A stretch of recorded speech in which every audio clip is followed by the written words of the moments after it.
This is the GPL podcast, part of the Pull Tab Sports family. Oh boy. Duke making mistakes. I love it.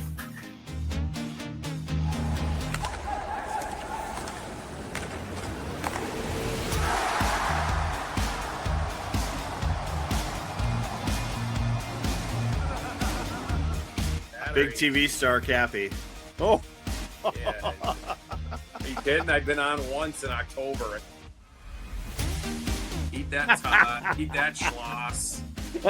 Eat that Drew. now here's Jupiter and Vigo. Good evening and welcome to the GPL podcast, episode number 302.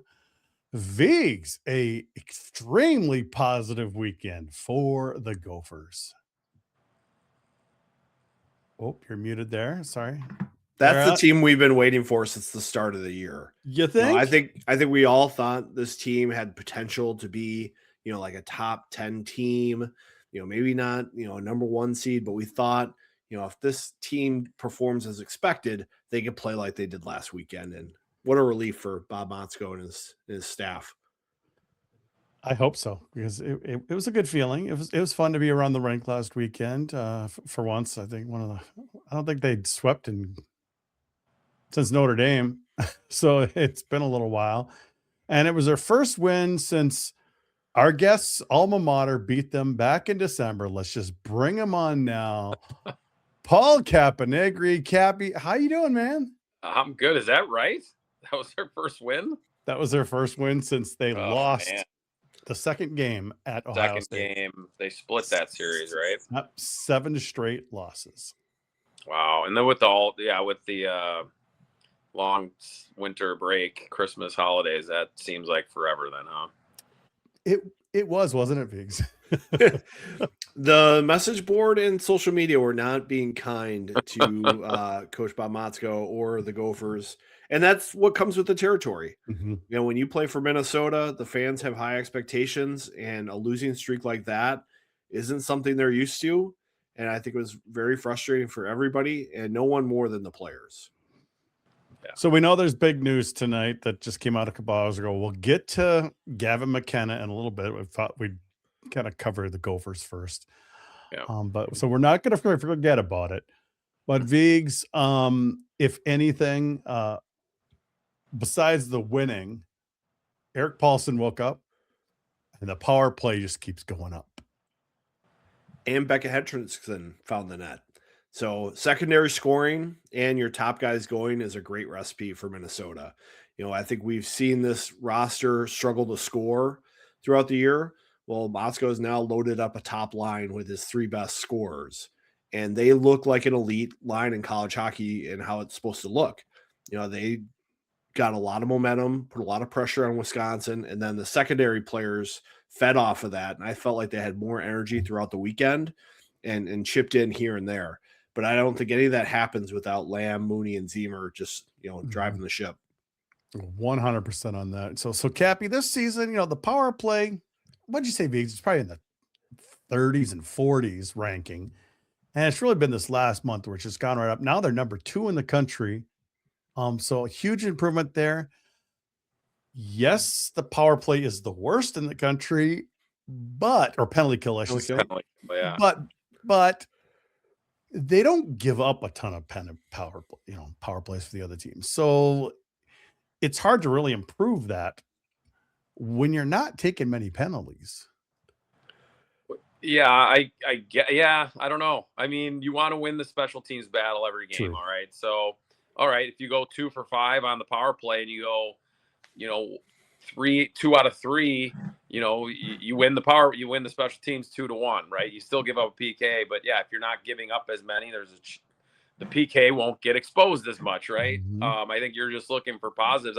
One thing you didn't mention from last weekend, I thought, Luka was really good in net when he needed to be. Yeah, he gave up some goals, but there were a couple times where the game was close and he came up with a couple big saves that maybe he didn't, or they didn't get in general in goal, that really maybe gives you shrug, as a player, sometimes not that you're mad at your goalie, but you can just like, oh, here we go again. Or, things aren't bouncing our way.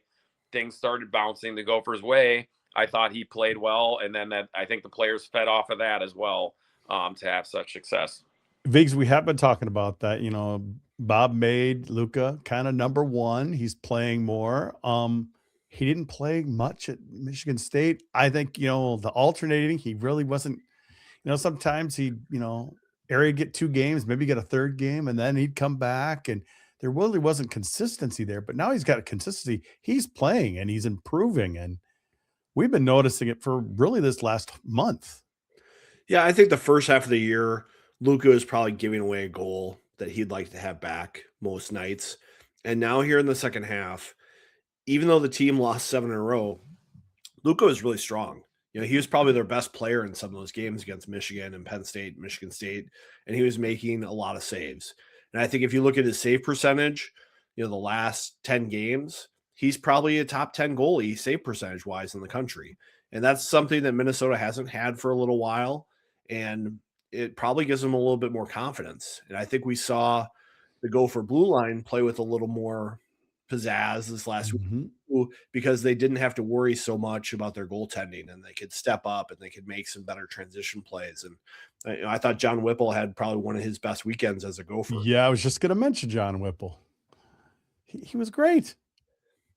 I mean, you had that, and then 6 of 8 on the power play, Viggs. And one of those power plays, I want to say has 1 second left in the Friday night game. So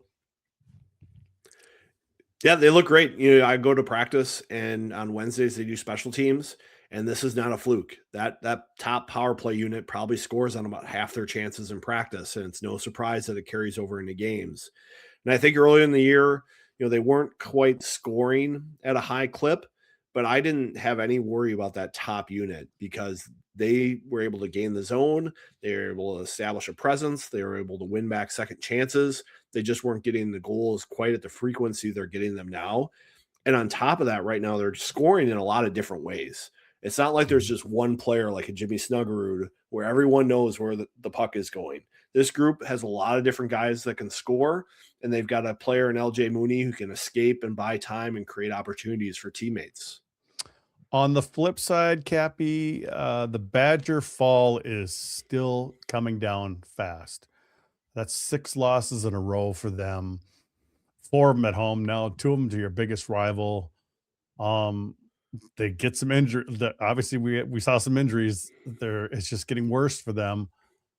Are they in free fall? I would say if they don't win both games this weekend, you're playing Notre Dame at home, a team that's won one game all year in the Big Ten at home against Ohio State. I'd say yes. This is a weekend that could get them better. Look, they've had injuries. I was doing a game early in the year. They lost Zach Schultz for the year. I think for the year. I mean, I think he broke his leg at that time, and this was in December. And then the Logan Hensler, I haven't read anything, but that did not. I don't know if you guys have a final on that, but that does not look good. Like it doesn't look good, and the way I don't Todd see him was playing speaking. anytime soon, at least. Yeah, it was, he came together with Whipple, I believe, wasn't it, Viggs? They just kind of came together, and it was just Whipple kind of went up high, and he just kind of crunched him. There was no intentional, nothing like that. No, totally. But it was physical just, game, like it happens, right? It was very unfortunate, Viggs, and he needed help off, and we saw him after the game. He was not moving around too well. Well, especially in hockey, your foot's in a boot. So when it gets caught in kind of a weird spot, it looks like his toe got caught under him, and then all that weight coming down from just a collision that happens in hockey. Unfortunate injury for Hensler, who's hasn't probably had his best year as a hockey player, and it's you hate to see it. No, it was super unfortunate. It's hard to know where that team's going to go right now. I mean, look, like the Gophers lost 6 in a row to 3 top 5 teams too. You got to kind of put that a little bit into part of the structure there. Michigan State, like I don't know if how much they can go down from 1-2. North Dakota maybe could catch them, but like they are kind of way up there right now. So like, you're not playing, no offense, I don't know, name a team in the bottom 30 in the country. So like it can kill your motivation, your confidence. That's what a really good team can do to you. So like maybe if they can find some confidence this weekend and win a couple games, and some other guys that haven't, Quinn Finley's the guy I look at that's just, they need that guy to be the leader of their offense. So, Mike Hastings, who I know well, has got a lot of work to do there. But they still have everything in front of them. And, I think like the Gophers kind of do too. If this keeps going in the right direction, like this weekend, I think is huge for the Gophers. What do you do after a big emotional against your rivalry, against a team that you've had a lot of success against at home, but I don't know if the crowd's going to be as engaged. Will the Gophers maybe get them engaged to maybe get them over the top with how, if they can keep rolling? And I also don't want to forget about Paulson. He had two goals on the season. He's got 5 goals on the season. One off Hauser's helmet, which I got a great angle of. Unbelievable shot, actually. And it's just what he needed. Yeah, I think he's a player who was having some confidence issues, with his first half. Last year he got going and then he breaks his collarbone and kind of a lost season. This year he's kind of struggling, has that upper body injury, takes him out of the lineup again. Just hard to get back into it. And so I think he's a player that needed a little good vibes from the weekend to maybe add to his game. And, with those RVH goalies now, that's a great place to shoot the puck. And, he took advantage of it there. God, I hate that. I really do. I mean, even if he doesn't score there, if he shoots it low, I think it just creates a second chance a lot better. Or, just a loose puck in the crease. Look, I'm no goalie, never have been, but it just doesn't seem like it creates more problems from those side angle shots than I've ever saw in the last 20 years. What's been happening the last 5 to 7. If he would have missed the goalie's head, it would have come up and probably hit the netting above me and come down and hit me because I was right in that corner shooting. Oh, you got a great shot of it, huh? Yeah, I had pretty good, decent video of it, so that's cool. It turned out pretty well. I didn't get the shot, but everyone's like, well, why is the goalie ducking his head? Well, it happened so quick. You see a puck coming at your face, you're naturally going to duck, and he just couldn't get his head out of the way in time and just banging in the net. So, but Paulson will take it, Viggs. Definitely he'll take it. Yeah, I think Minnesota needs help at center. That's why Brody Lamb moved there. Paulson's a guy who, they expected to come in and perform. He's a high-scoring player for Dubuque in the USHL with Beckett Hendrickson. They went to the Clark Cup final together, and they could use him to find some traction, as Bob likes to say lately. Now, as a former college hockey player, Cappy, what kind of balls would it have taken for you to try what Ziemer tried on Saturday night between the legs? Because I've always come to the feeling, wow, what a goal between the legs. Great. I'm always thinking, gosh, if I miss that, I have to go back to the bench. So as a former player, that is risky. It's risky, but I'm assuming that he's done it a lot in practice. I mean, that's like these guys do this. They see it. Now that's not an irregular play kind of now. It's kind of like the Michigan. It's happened a bunch of times. You look like a fool if you what if if you trip over your own stick or something, right?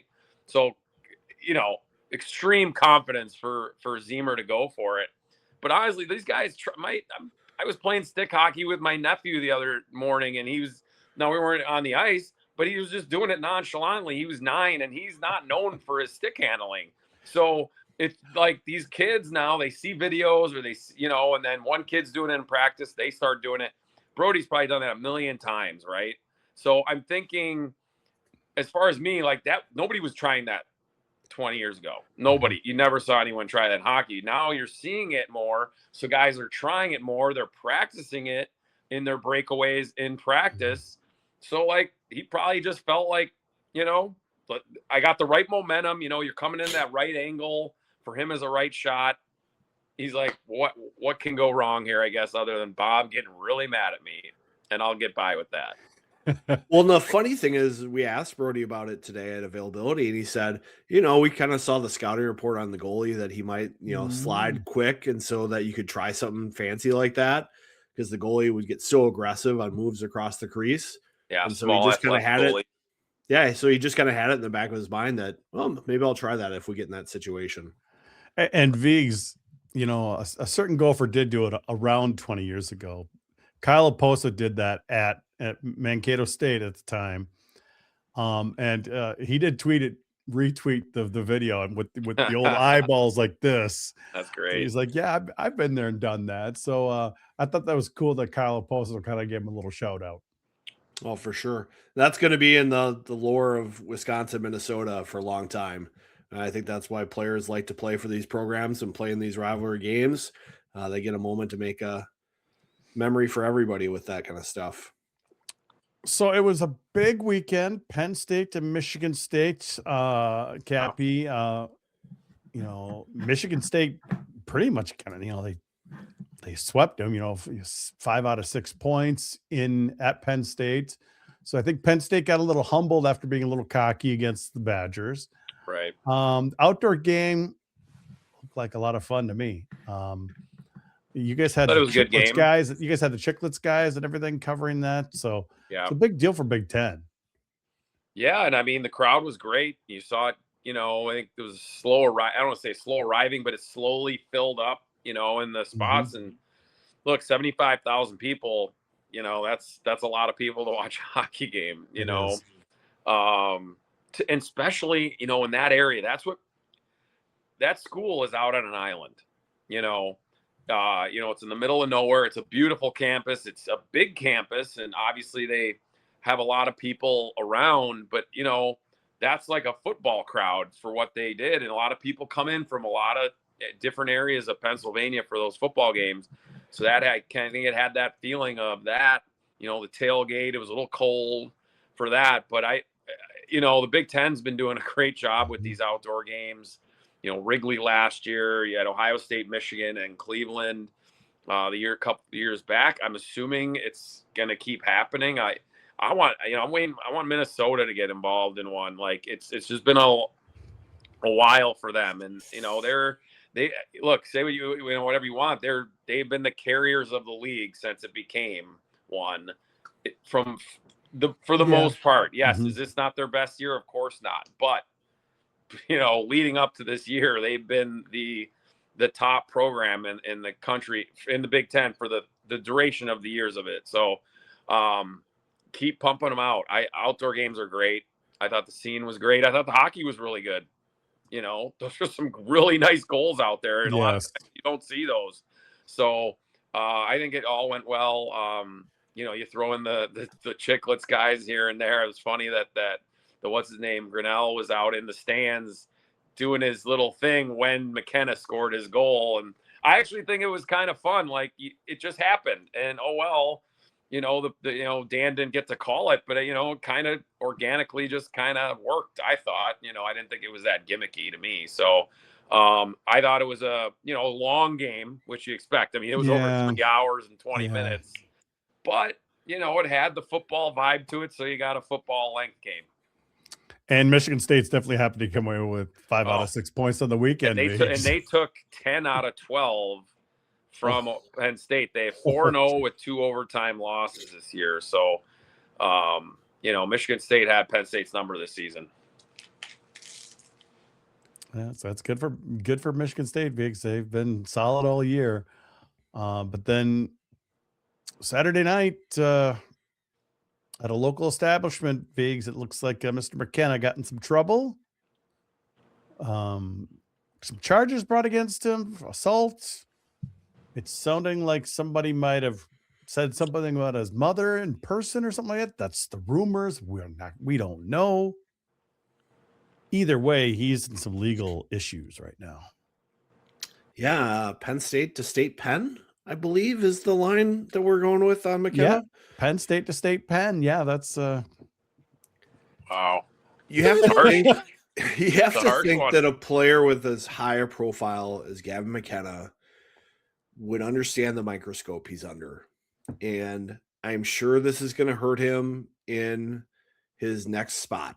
And whatever it is, you just have to understand that, it's a privilege to have the opportunity that he has. And regardless of what someone is saying to you, I imagine he's not all by himself. I imagine he's with his teammates. Mm-hmm. So you think his teammates would maybe kind of pull him back as well. But this is just kind of behavior that you can't expect to get away with. And there's going to be some consequences for him that he's going to have to deal with regardless of the circumstances. Thoughts, Cappy? Yeah, I you don't know what's, full of the truth. Obviously the charges are the charges. You don't know what's actually happened. Some guy I saw was quoted saying he was there and watched as, McKenna was with his family is what some of the report, was saying. So, I don't know. Look, families, that's a tough one. I'm never, if certain things were said that were reported, it's really, that's a really tough situation. I know, of course he's got responsibilities and everything, but family's pretty important too. So look, I'm sure he would take it back right now in a second, but I guess you gotta, until we know everything, I don't, you can't really speculate. So you just, it's I guess this happened at the best time for them being off this weekend, or maybe it isn't, because then it's going to be more focused. I don't know, or we'll see what the league will do. Will he get suspended? Maybe who knows? Or is it something that you wait till the legal things come out? I mean, there's a lot of questions with that, with all of this right now. But that could take months too. I think typically these schools do not act on anything until there's something official. Right. Well, I'm talking about the league more than the. Yeah, and I've seen the league kind of stay out of this kind of stuff. The schools have stayed out of these kind of situations and let the schools handle it themselves, because this is not an on the ice discipline type situation. When that's where the league, I think, would step in with a little more authority. And I think we've seen some cases in college hockey in the past where teams haven't been very quick to act on this kind of stuff. Matthew Dietz, arraignment is February 11th.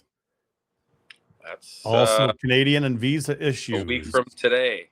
Yeah, that's another thing. He's not an American, so that makes it a little bit of a thing too. We don't know. We're just talking about it. Sure. No, I mean, we'll have to see what happens.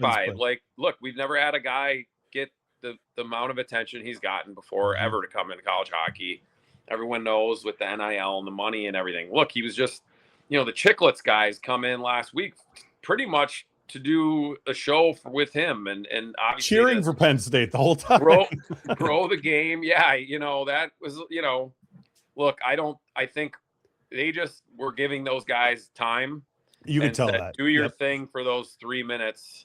They, as long as they kept it within PG-13, I think they were going to be happy with whatever they put out. But yeah, that's obviously what put it. I mean, look, ESPN's reporting on it. I mean, it's a big thing, and that's a quick turn. I guess arraignment's pretty kind of just not a matter of fact thing. It makes it official, right? Like, it's not like there's going to be, a decision made or anything like that. But you're right. It's going to take months, probably after the season's over, I would think.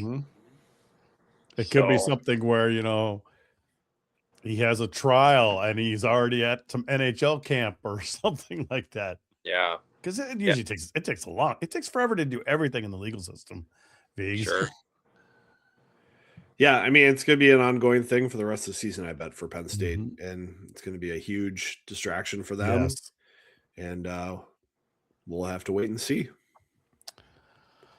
Interesting, to say the least. I mean, it just happened, folks. So we'll keep talking about it. We've got Tim Bruley on the show next week from USCHO.com. Maybe we'll have some news by then. Obviously, his site covers. It'll be right after the arraignment next week on the 11th. So so that will be there'll be something. It will definitely be interesting. Well, before we move on here, we need to talk about one of our new sponsors, V's Cascade CBX Sport, and they've got a lot of cool stuff going on right now, don't they? They sure do. We've got a special offer here.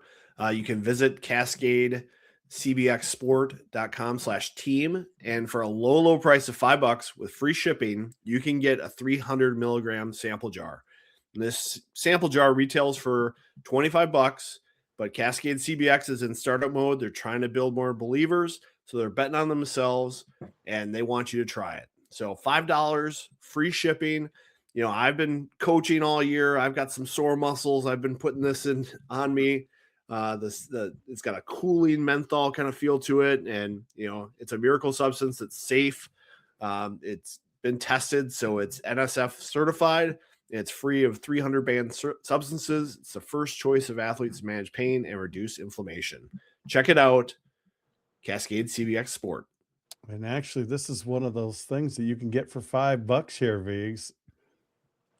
Heck of a deal. It's good for the aches and pains. It totally is. I've been starting to use it on my knees, and it's been working pretty well myself. So I'll definitely vouch for that. All right, Vigs, we need to talk about your top 20. Give me just a second here to bring up the right screens. So much going on. Well, not a lot going on at the top. You know, Michigan and Michigan State look really solid. Oh gosh, yes. They're going to be kind of right there, I think, all the way till the end. Wisconsin, you know, at their free fall, you know, they're dropping in my poll, they're dropping in the MPI. Challenging time for them. Jeez, what happened to Cappy there? I muted him. Thank you. A little technical difficulties there because he doesn't see Ohio State in the top 20. I keep muting him. It's all right. Penn State, you know, I dropped him just a little bit. It's kind of matching their MPI. You know, Michigan State's a tough team to play against, so it's hard to ding them too much. I swapped North Dakota and Western here in my top 5, and that kind of seems like a solidified group there. That top 5. Once you get past that, things are a little bit more volatile. Especially Michigan down. I'm just kind of looking over your list here. St. Thomas down a little bit. St. Thomas had won a bunch of games in a row too, hadn't they? Yeah, St. Thomas is playing pretty well. You know, they've moved past Augustana in the MPI. They've moved past me in the poll. Michigan Tech, you know, after their loss to Northern Michigan, they split again with UST. You know, they've dropped out of my top 20. Maine is another team that dropped out of my top 20. They lost in overtime to Providence, kind of gave away a game there. You know, we'll see what's going to happen here. Yeah. The one thing I look at with my top 20 is that Dartmouth, Cornell, Quinnipiac, their strength of schedules are all terrible.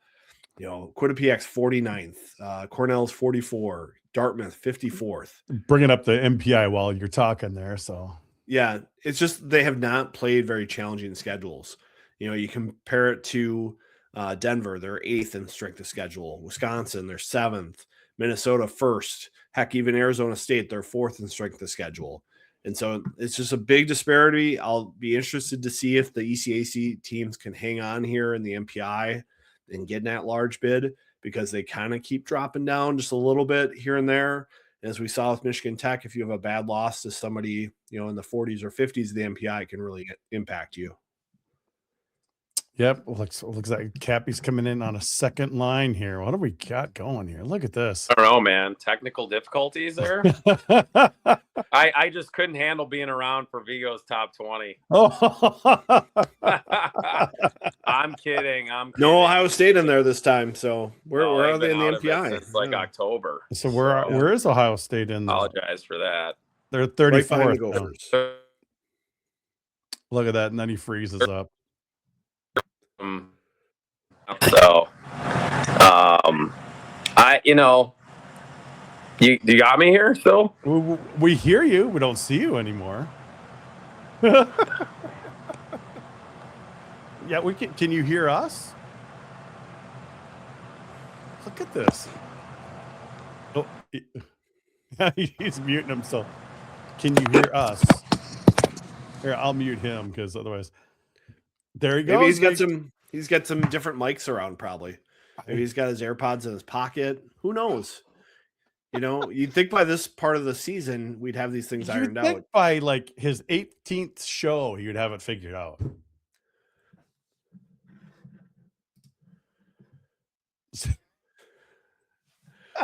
Thanks, Mote.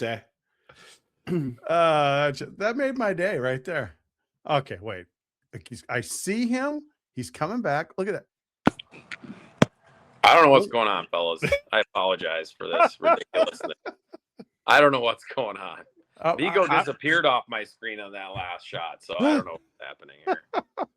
I was just going to say, you've only done this, like, I want to say that's your 18th appearance. And I have the same stuff. Maybe that's the problem. Is it getting too old to use? I don't know. I doubt it. Well, I've heard that about Ohio State's facilities is that they're aging and they don't quite fit the modern era. So that's what. Well, I mean, the building they're in was built in 1998, so not exactly like, it's newer than Mariucci. Not exactly built for hockey, though. Cappy is what I'm getting at. I understand that. So no, I mean, on it. Okay, so no breaking news, but I have positive news that I was told, hidden sources, anonymous sources, that at any moment an announcement may be coming about the plans. Now, that could be I don't know when that could be, but I've never heard that before. You know what I mean? Like, there always be like the hope and all this stuff, but I've never heard that like an actual announcement could be made. Now, that could be happening this week or a month or whatever, but I've never heard that said from a very reputable source. So wouldn't that be wonderful, Viggs? That's all I got. They need it. On that. They could use it. As we talk to players about playing Big Ten opponents, the Ohio State atmosphere is the one that always gets the worst reviews. Mm-hmm. And because that building is just very big and the hockey fandom is maybe not as passionate as some other schools, it just makes it a challenging place to play. And I imagine it's a challenging place to play for at times. And the women's team, I mean, they deserve top-notch facilities with the job that program does year in and year out. They deserve a building where they can have a good crowd and a good atmosphere. And we've seen in college hockey, 4,000 to 6,000 seat building is perfect for men and women. That's a building where it can be a pretty good atmosphere for any game. And I think that's where a lot of schools should be moving to. Yeah. Everything that I've heard of. And when we had an alumni Zoom last, I'd say maybe like this time of year, and the AD was on it. Ross Bjork was on this call about it, and the arena sound like it. And I would recommend this too: is make it almost identical to Notre Dame, where it's about low 4,000s, but with the catwalk above the stands there on a big crowd, a Big Ten championship or Michigan weekend, where you have more than people than you have for seats. You can add maybe 500 to 1,000 more people in standing room up on that top shelf. So it enables you to get squeeze in more people for those really high profile games, but also keep it at a tight, where it's an important, hard to get ticket for a lot of at least the Big Ten season, especially the second half of the year. Because last weekend, per almost every year against Michigan, they had 10,000 people there, and the students were there. I mean, that winged helmet brings people in at Ohio State, no matter what the sport. So, I mean, it'd be huge. And I mean, the women's team and what Nadine Muzzerall is doing there, they had 13 skaters last weekend and swept Duluth with ease. They had 8 forwards and 5D because they had 6 or 7 or 8 players already left for the Olympics. So, I mean, the women's team alone should get a rink, but obviously for both, it's just a huge thing. If and when, hopefully, that's announced any day. Hopefully, yes. If you're doing that, Jupe, imagine what I'm doing. I completely get it. But I understand. You got a huge arena. If you were to fill that place every night, it would be great. But it's just It's just not something that's going to happen, at No. Ohio State at this point. No. No, I Um, mean, and you want it more intimate, to be honest. Like, Yeah. Notre Dame is, when that place is rocking, like those first couple of years they were in the Big Ten, they had a couple Big Ten championship games there. I mean, that's the scene you want. I mean, Munn seats about what, 6,000 they get in there, and the Big Ten championship has been just amazing. Mariucci against Michigan a couple of years, obviously a little bigger, but you guys, I mean, you don't have any problem filling that up for those games. So I like the intimate feeling. It's college. It's not supposed to be a giant place. It's supposed to be an intimate, loud, the band pumping, the student section going. That's what you want. So hopefully, it gets done. But it's the closest I've ever heard the conversation. Let's put it that way. Nothing official, but it's as close as I've ever heard it to being official. I'm really glad to hear that. So Yeah, fingers crossed, definitely for you, Cappy, and for Ohio State, and maybe less the men than the women, because the women play in a practice rink. Yeah. Yeah, I mean, honestly, that's even more credit to Piggy. She's able to recruit what she recruits there. Obviously, there's a lot of things Ohio State brings to the table aside from practicing and playing on that ice. They do have great facilities to train in and all that, but you're not getting what Wisconsin and what Minnesota and what Penn State now even. I mean, that's amazing right now, right? In the women's game, is the top 4 teams are the Big Ten teams in women's hockey.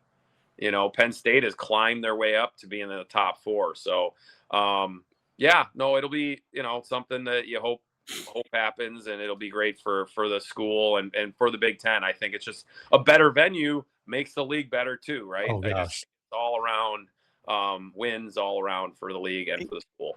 And like Cappy said, Viggs, it's the same thing for Notre Dame. Remember, Notre Dame played in a place where there was a large curtain dividing. I loved playing at that place. But you might have loved playing there, but I had good games there, so I don't know. I don't know if I loved playing there, but I had good games there. There's just a feel, the acoustics with the curtain. You just felt more artistic or something. But I do think the Big Ten is a place that does well in college hockey because they invest. I think when people have been transferring in the Big Ten, there have been Big Ten school to Big Ten school transfers because they're used to the lifestyle, the chartered flights, the nice hotels, the catered meals, the personal trainer like vibe that you get as an athlete at a Big Ten school and being on a big stage. When I look at the revenue and expense numbers across college hockey, all the Big Ten schools are in the top 12. No other conference has that. You very rarely get to say, no, we don't have that if you ask for something at a Big Ten school. So if you came from, RPI or, Riley Thompson came from Alaska, you know what I mean? Like, everyone's got it pretty nice as a college Division I athlete, but when you come to certain places, Big Ten and, the North Dakotas and all, and the BCs, you generally don't say, you ever hear it say, no, we don't have that. Well, like I said, let's just keep the positivity going on that. Let's go back to talking about the series. No, totally. Before we do that, though, we do have another sponsor to talk about, and Cub Foods, Viggs, definitely your place. And there's a certain game this weekend that people might want to get stocked up for the big game. If you're getting ready for the big game this weekend, I highly recommend checking out Cub. They are one of us. They're based in Minnesota. They support Minnesota athletics. You see the Dickeytown athletes, the NIL stuff. Cub is involved. They're on PJ Flex headset. They sponsor our podcast. And right now, head on down to your local Cub, stock up for the game. I went down there this week. I got a bunch of chicken wings. They're going in my wet brine here tomorrow night. I'll get them ready for the game on Sunday, and they will be delicious. And I know if I need anything else to supplement my meal, I can go down to Cub, or I can check it out at cub.com. Shop happy, shop Cub. All right. What's this brine you got going? Yeah, so I got some salt, I got some brown sugar, I got some Ooh. garlic powder, I've got some Frank's Red Hot sauce in there, I've got some Tabasco in there, I've got some garlic cloves, I got a couple Oh. jalapenos in there, and you just let that sit overnight, like 12 hours. Then you take it out, you pat it down with paper towels, you put it on your sheet with the wire rim rack on top. Yeah. You let it dry out in the fridge overnight. So it's a 2-day process. And then you bake it up. Well, first you got to get some cornstarch on there and some baking powder so it gets crispy skin. Coat that up, and then you cook it real quick in the oven for about 25, 40 minutes, and you're good to go. Toss in some hot sauce with some butter. Oh man, Magic. Ooh. I'm When is sweating this- just thinking when are about these it. available? Sunday after my kid's hockey game, which goes after till cold kickoff of the Super Sunday Bowl. skate. Oh. Ready to warm up for the Super Bowl, huh? Got to burn some calories. At least the kids Nice. do. Well, Nice. Viggs had a skate last Saturday night. It was at 9:15. Viggs, one of your own games. Yeah, I had a kids game in the morning, kids game in the afternoon, Gopher game at night, and then I headed over to New Hope Ice Arena for a little skate with a men's group that I've been playing with a little bit as a sub. One point on the power play with that group, and a big shutout win for us. So it was a good time. Oh. I have a good question with a late skate. So your game ends what, about 10, 20, 30? You hang out a little bit with the guys. When do you actually get tired? Because like I played those late games and you're tired, but you can't fall asleep. No, you need like, that. your You body's need that. tired, but like Yep. you fully can't. Like what You need time that did you cool down finally fall period. asleep on Saturday? Yeah, I call it tired but wired. Right. I right. fell asleep about 1 o'clock. Yeah, that's not so bad. It's not so bad. I had a little Cascade CBX Sport on the sore muscles and just calm down eventually. So Nice. You're getting good at this, Biggs. You're getting really good at this. You're gonna get a contract, do some commercials on TV sometime soon. I think. I know love you're it. you're the TV superstar here. That's why I'm saying I'm hearing this, and I'm like, this Biggs is starting to kind of get smooth and do all the TV type of stuff. Well, you'll get a lot of TV time once you're the commissioner of college hockey, right, Viggs? Yeah, someday when we get the home mean, sites for the regionals and all that, so it'd be great. It's sorely needed. I honestly, I nominated. We were talking about it was Fred Pletch in all seriousness too, like because he's got a little experience in it. He ran the CCHA the last couple of years before the CCHA ended, and obviously the Big Ten was created. But I think it's needed, and I mean it's needed in a lot of things like that. The whole NIL thing with football and all that, but I think college hockey, in the Big Ten, we kind of have a commissioner, but it's not a full-time gig. So, it would be nice. Yeah, that's sad about the on-campus site thing because it kind of lost all its steam, to be honest. Like sadly, and David Carl was such a great leader of that. Like, who else would you want to be leading the way on that? And I'm not saying it's dead forever, but obviously it's just kind of lost a ton of steam lately. Well, it loses steam because they have to do. But they're not deciding it. Right. Yeah, they have to do renewals. I mean, we know what the next couple Frozen Fours are, but there's another renewal coming up here, Viggs. With regional sites, right? That's and regional sites. That's all Frozen coming up. Fours are going to always happen. That part's not changing. Yeah, no. But they still, right now, we've got the next 2 years planned out. Right. But then what do you do after that? Then that's where we need to keep Mr. Carl in the discussion, don't we, Viggs? We sure do. And I would happily work for Fred Pletch if he was the commissioner and I could, kind of learn the ropes a little bit. I could be deputy. Yeah. I could do his social. We could do social media. Where do we do like where do we get like the election, the campaign going? How do we get that? Jupe, I think you got to be the leader of that. You're the social media king. I've got enough going on here. We got to get John King's new company, Best on Best. There you go. Do some PR. Jake Ricker, I know he's working with them. So I talked to Fred the other day when he was in town for for the Michigan game, and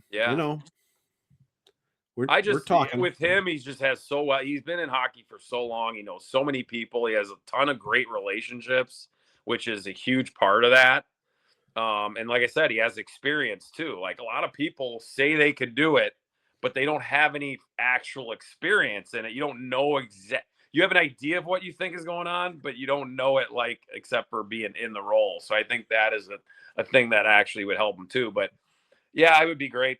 It just brings some conformity to things and a final say to things, I think, which would help. And, the whole on campus thing. I talk about it with guys in the locker room at men's league skates, and they, everybody wants to see that. Well, not everybody, Viggs. Well, yes. Yeah. Everybody that's not, I don't even know who doesn't. I mean, to be honest, who are the actual, I don't know. I think Bob's won. Does he still? I mean, Bob doesn't want to stick out his neck on this because he'll get blamed for it either way. And exactly. He's wise enough to know I'm not going to go wrestle in the mud on this issue, because whatever I say, I'm going to get people that will just say the opposite. Totally. He doesn't mind Fargo and Sioux Falls. That's fine. Sure. He wishes there were better solutions, but he's not going to waste his capital on this debate. I really thought we'd get some questioning last year with Penn State as the 4 seed, Maine coming in as a 1 seed. They had to go to basically a home game for Penn State. And well, I mean, so that's going to be similar this year with, North Dakota obviously is going to be in Sioux Falls. Denver is where we're looking at right now. They could be a 3, but what if they end up being a 4 seed? And then you're going to have Michigan. So what are they going to do? Are you going to put Michigan or Michigan State out there if your number 1 or overall seed going to play pretty much a road game? I was in Loveland 3 years ago, and Denver was the number 1 seed, but the barn was sold out for their 2 games. It was a complete home game. It was a great atmosphere. It was exactly like Allentown for Penn State. But are you going to put Penn State or Maine was not the number 1 overall seed? They were not. They were number 3. Or the 2. They were 3 or 4, right? They were 3. 3. Okay. It'll be very interesting to see how that shakes down. Because now we'll see. Denver, I don't think will end up as a 4. They're probably going to be a 2 or a 3. But it's still home. Oh, no. It's happening. And what if Penn State is the 4th?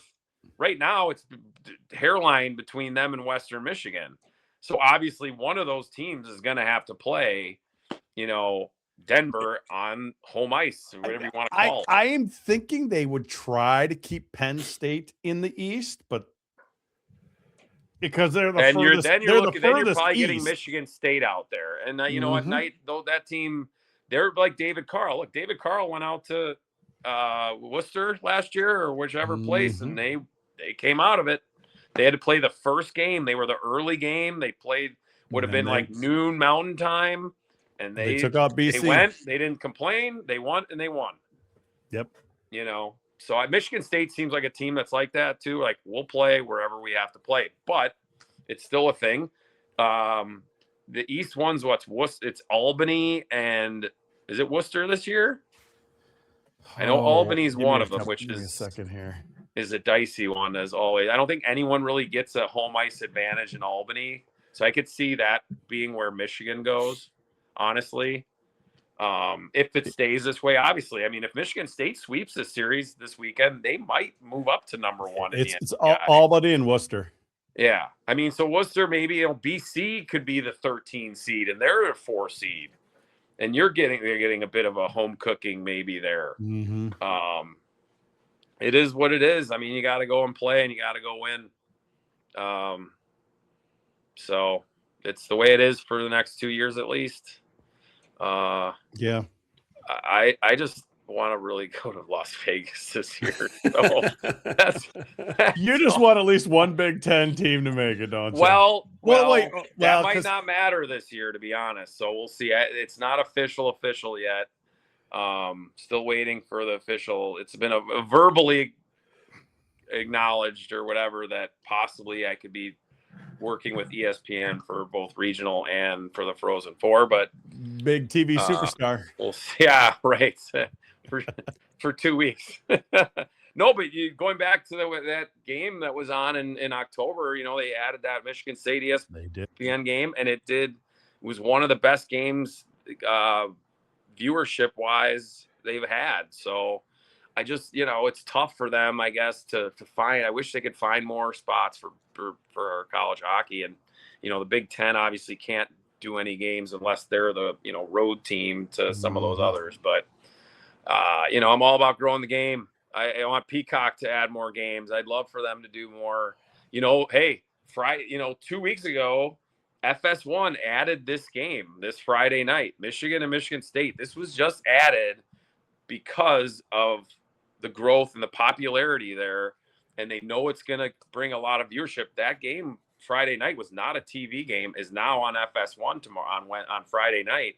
That's a win for the league, and I think it's going to get a ton of people, especially in the Mitten State.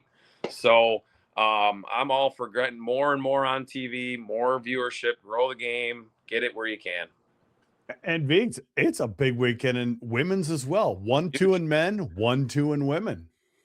It's a huge weekend. Yep. And then we got the Olympics coming up. It's a great time to That go to the starts game. tomorrow. US play tomorrow. Tomorrow night or tomorrow morning, 10. Isn't this the best time? People are complaining now. I'm like, dude, I'm going to get up at 10 o'clock and watch hockey. And I think Voster's is going to be calling some of those games too. Is he doing women too, or is he just doing the men? I think he's the second with the men. I'm not sure exactly if he's doing any of the but women. Voster's will be on. He might That'll be cool. But yeah, that's great. They're all calling it. They're calling it from a studio, but they're not there. But Voster's is that true? I thought they were going. They're not going. He mentioned it in one of his tweets that they're not actually there. I thought he was. I thought they would go. And I think he did that too in the summer when he was doing the kayak stuff. I think he was. Now that I remember, because there's so many sports going on there, especially in the summer. That makes sense. I thought maybe the winter is a little more, and hockey's one of the. Yeah, but COVID. So you're telling me Kenny Albert's not going to be there? We'll see. I don't know about that. I think he's just maybe his. I don't know. You saw whatever he wrote. That would be. You text more than anyone knows. Why don't you just text him and find out? I might do that right now. Yeah, do that right now. Send him a link. We'll have him I'm come on the phone with you guys right now. I can't use my phone. My iPad messed up. So I'm surprised we didn't get a gear reveal. Maybe in the post game show, I'll do a live text. Well, you have to fit my phone, but it's just I think the sport's in a great spot. You're doing outdoor games. I just hope it continues to grow. Like I said, the Big Ten, they signed that deal with NBC. If Big Ten Network's not covering some of these games, like a Minnesota Michigan game's not on national TV, I know it'll be on locally in Minnesota, but heck, I think it'd get a pretty good crowd on a Friday, Saturday night in February, Michigan, Minnesota on NBCSN or on Peacock. Well, I think one of them, but I actually think they are. What's that? When Minnesota goes to Michigan, it's on Big Ten, but that's not on anything else. Actually, I don't. Both games might be on Big Ten, but it wouldn't be on any other network other than that or FS1. Yeah, they're on Big Ten. Yeah, both on Big Ten. Yeah, no, yeah. So but Big Ten's got a ton of sports. They can't cover all the, especially conference games. And at Michigan also is a Thursday Friday series as well. Yeah, I think that. Oh, okay, that's 2 weeks from now. Because we have there's 3 weeks. Thursday, Friday, and then I have Friday, Saturday, and the Friday is a double header with Penn State, Ohio State. That's the only other two games I'm calling the rest of the year. Michigan, Minnesota's end of February, 26th and 27th. So okay, well that's because Thursday, Friday, because every series is Thursday, Friday. Yep. Because of the Wednesday following. Or no, well, because the next weekend is Thursday, Friday too, because it's the last weekend of the series, and then. I think that's something, and I guess I don't know if you guys are going to bring this up, but if Minnesota here, is starting to peak at the right time at the end of the year, the way the playoffs are set up now, it makes it a lot more realistic for a 4, 5, 6 seed to make a final and maybe win the league when you only got to play 3 games to do it. And Viggs, they're only 2 points behind Wisconsin after that weekend. Yeah, and I have to say Minnesota's looking a lot better than Wisconsin right now. Mm-hmm. Sure. The key for Minnesota is as they get into Ohio State here this weekend, they have to have a good weekend. This is really important for them. If they want to get a home ice game in the Big Ten and get off to a good start, they have to win these games. And They got 4 of the 6 points in the last series. They almost got all 6. They kind of let up on the gas a little bit, and Ohio State took advantage. Minnesota needs to have a more consistent weekend. I'm waiting to see if that energy that we saw against Wisconsin can carry over into a game that's probably going to be a little bit more structured and not as high pace, and the chances won't come as easily. I think that's going to be a huge challenge for this young Gopher team. What are your thoughts, Cappy? Yeah, I mean, Ohio State actually played really well this last weekend, but they used the home juices that they did have, and I mean, look, they had the lead going into they tie. It was a late tie, 4-4 going into the third period on Friday, and then they go to overtime and lose Saturday against the number 1 team in the country. The goaltending has been, not. Has probably been their weakest link in terms of expectations. Christopher Eberle has just been okay, and now he's not playing as much. The young guy Hillenbrand has played more, but he plays a good game, but he's not going to steal you a game. At least he hasn't. I think Minnesota's just got to, if they keep their confidence going, but not get too confident and just think, okay, we can come out here and play, like you said, like kind of like a rat hockey game, like freewheeling. You're going to have to play with the discipline because Ohio State still brings that D structure. But if they can use their speed and Mooney and those guys, and then the power play, because Ohio State's penalty kills not as been good as it's been in the past years. Minnesota can ride that momentum. But, Ohio State will bring their effort. They always bring their effort. I just lacking on offense to get a ton of scoring, and then the goaltending has just not been where you want it. I'm sure for Steve Rollick when he came into this year having Christopher Eberle, a junior that has had a lot of games. And, it's not all his fault. It's a team game when you're giving up, the goals, but it's set up for Minnesota right now if they can kind of ride their wave of, confidence from last weekend, another home series. For me, similar to what you said, Viggs, they need to show the consistency. We've seen this a lot this season, up one game, completely opposite the other game. So like you just said, kind of interesting to see how they do. If we could see some consistent move up as, they build hopefully for a playoff run. I've run some of the numbers. Even if they were to win the rest of their games, just throwing those in, they're still only about 18, 16 in the NPI. So obviously it could change. We'd have to see based on other results, but just winning them all isn't going to do them any good. But if they get better, that's where, like what Cappy says, Viggs, it's a 1-game thing. You never know. Yeah, I mean, the playoff format suits Minnesota really well. They've got good goaltending, good power play. They just need a little bit more consistently from their depth. I thought John Whipple had a good weekend. I thought Leo Gruba had a good weekend. They need Jacob Rombach to get back on the horse too.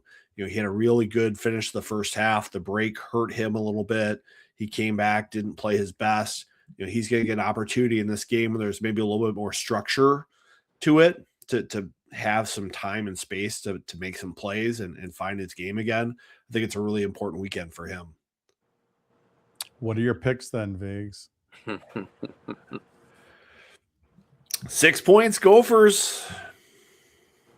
They look good right now. They look good. That's the best I've seen Minnesota play over a weekend, probably since Faber Lacombe were running the show. Those are big words there. Cappy? It's tough. I want to give my Buckeyes a point. I just don't know. I think Minnesota's going to get both. I think maybe a close 2-1 game or a 1 goal, maybe get it. I don't know if they got it. They're not getting the goaltending on the road where I can trust them right now to go win against a team now it changes fast, right? I mean, they just came off a 7-game losing streak, and now they're the hottest team in the league, right? Or whatever. Well, I mean, but the way you win, it's how you win too. It's how you win. Eke them out, right? It's how they won, and then you look at the week before, they lost 3-1 and 3-2 at Michigan State. Didn't play terrible. No, tough schedule. Yeah, tough schedule. Big Ten's good this year.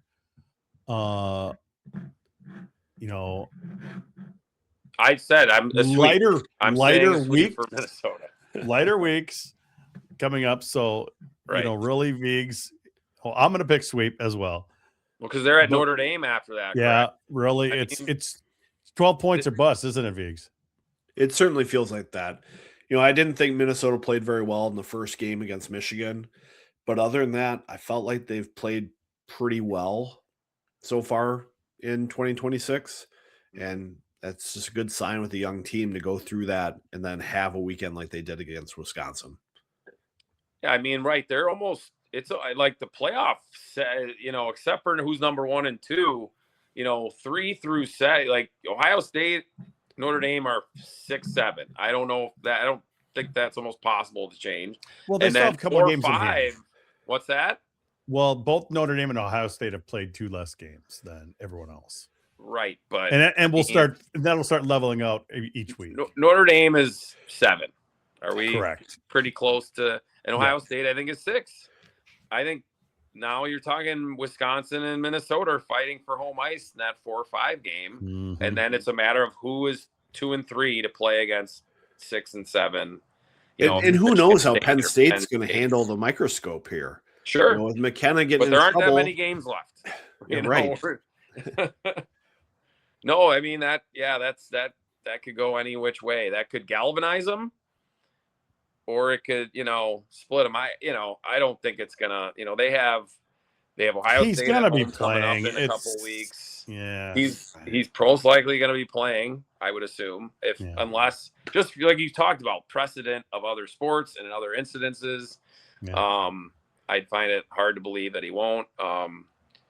But it looks, the league is kind of, and it's got its little tiers right now. It could change. There's a month of hockey, 10 games or so, but it's just this league looks in tiers. Pretty. Yes. There's like a 3-2-2 tier right now, to an extent, or and different levels in those tiers, and we'll see how it shakes out.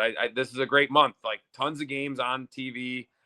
Tons of game, important month. February is the, when things get decided. Now, I guess with March too, because we have a weekend in March of regular season. But this is when hockey now is getting its time. Football's over. It's where you make your money now this time of year. All right. I think I'm ready for overtime. You guys ready for overtime? Let's do it. Do it. All right. I'm with you guys. Well, that'll do it for this episode of the GPL podcast. Of course, we thank Cappy for coming on the show. He's always here with us multiple times a season. We've got Tim Bruley from USCHO, the creator and president of that site, coming up next week. I just looked it up. He has not been on since season 1 of the GPL podcast. Wow. So it'll be fun to have Tim back on the show. For those of you watching live here on X, Facebook, and YouTube, stay tuned for overtime. For the rest of you, we'll catch you next week on the GPL podcast.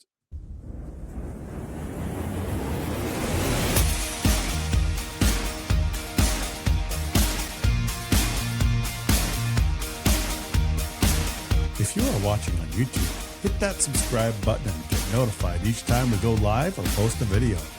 If you listen on Apple Podcasts or Spotify, please rate our show and leave a review.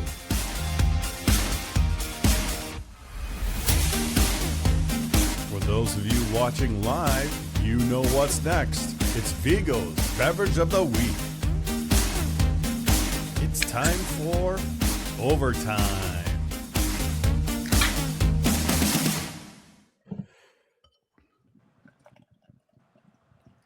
Big win for the Gophers means a big IPA for overtime tonight. This is a size 11. Triple IPA from Steel Toe Brewing. Yeah, 11% IPA. Cheers. Wow. Cheers. Light colored. Yeah, Yeah, light colored. 2 weeks in a row. 2 weeks in a row. Well, when these beers come out, I enjoy them quite a bit. So Hey, you like what you gotta like, get 'em. man. Like what you like. Now, do you Yeah. go to the same place generally for when you're picking your I've got like 2 spots I go to most of the time. stores?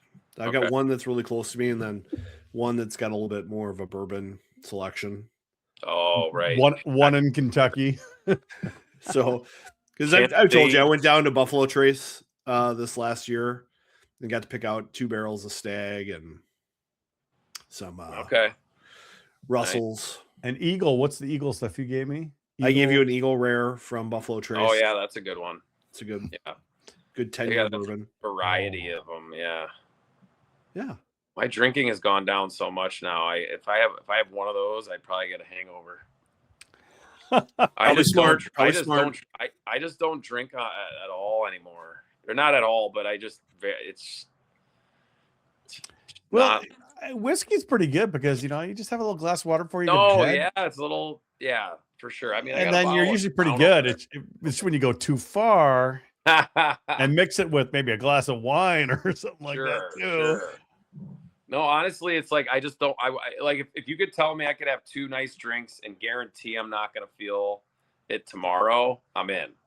I just want to feel good the next day. That's old age for you. It's just thanks. Yeah, thanks. Right. I mean, dude, I'm 53.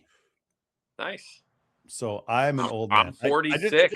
I just became a grandpa the second time a couple weeks ago. So we got to get you some of this, Cappy. I mean, dude, send me some because I don't know if I'm getting to Minneapolis, St. Paul this year. Well, there's a cool website you can go to. I know, but see, when I come there, shipping. to work games, you guys will like show up in the booth and like hand me stuff. Usually we do. Yeah, I mean, I got nice, hats and shirts in the past. When you ever gonna come work here though? That's kind of a climber thing. He's dude, got this territory. And I'm banned from the state of Michigan apparently too. Well, yeah, we'll just say it. There's territories here. You kind of got Ben and Pletch. You kind of cover Michigan. You've got Dan Kelly and Clymer who kind of cover Minnesota, Wisconsin, and a couple other areas. Last year I had a couple Wisconsin games. I don't know if I cover Chicago. That's what, and then I cover Penn State because I can get a direct flight from Chicago on United, which is really nice. Although last 2 weeks ago I was 7 hours of delays on my 2 flights. Oh, one was not one, it was half my flight back from Happy Valley. So the 6:30 flight, I'm home at 8 a.m. like Sunday morning, like do the game Saturday night, boom, bed. You're home at 8 a.m. Like you're in the airport heading home at 8 a.m.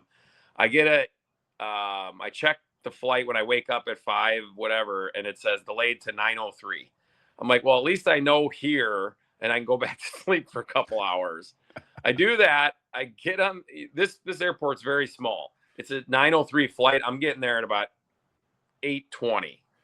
Rental car right there. Boom, you're in. And you get to where you enter the airport and there's a police barricade.